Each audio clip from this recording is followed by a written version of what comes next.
Hello po everyone, good morning.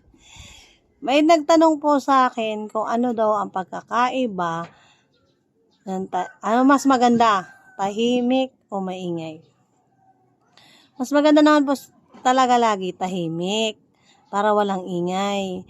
Pero po yung tinatanong sa akin, halimbawa nagkaroon po ng kaaway o na hindi pagkakaunawaan. Yung issue, issue. Ang sagot ko po, depende. Kasi, halimbawa, may nag-away. Tapos, ikaw, wala ka naman kinalaman sa mga away nila, pero nakisawsaw ka, kumampi ka lang, ibig sabihin nun, mali yun. Kasi, bakit ka makikialam sa isang bagay na hindi ka naman kasali? Ang mas maganda yun na nahimik ka na lang kaysa nagkaroon ka pa ng kaaway.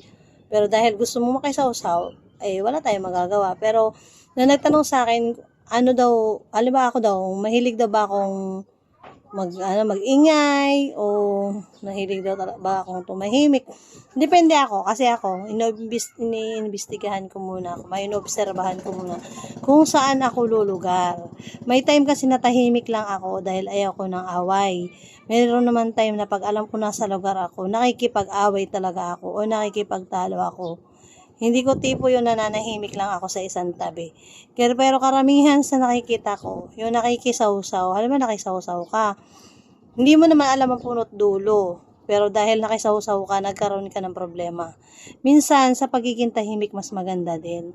Yung tinitingnan mo rin yung gagawin mo, hindi yung basta ka na lang sige ng sige. Minsan kasi, nagiging masama rin yung masyado ka namang pakailamero, masyado ka naman na maingay, dahil nadadala ka lang ng emosyon. Minsan, hindi na natin ginagamit yung isip natin na, baka maano ako nito, ganun, madamay ako sa ganito.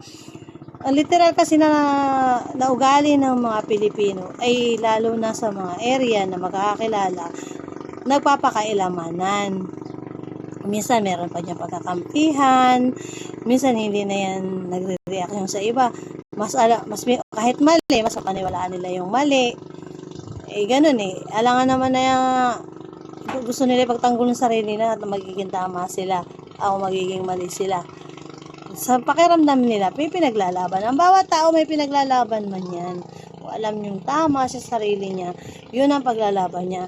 Kaya nga may sinasabi na hustisya, yung batas. Kaya nga ginawa yung batas para malaman kung sino yung may kasalanan sa wala.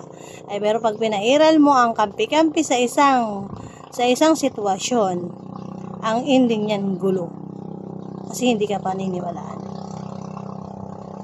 Ako sa pagiging motivational ko o sa pagiging nag-a-analyze lang po ako, minsan sabi nila, si Ate Des kumukuha ng sa isang sitwasyon. Alam niyo po, iba-iba ang sitwasyon natin. May sitwasyon tayo na kailangan natin makialam. May sitwasyon na hindi natin dapat pakialaman. Kaya nga sinasabi, pag sa Facebook o hanggat walang hindi ka nababanggit ang pangalan mo, hindi na mi-mention ang pangalan mo, huwag ka mag-react. Kasi once na mag-react ka at umahol ka, ibig sabihin tinamaan ka. Ayun lang po. Good morning everyone. Thank you for watching.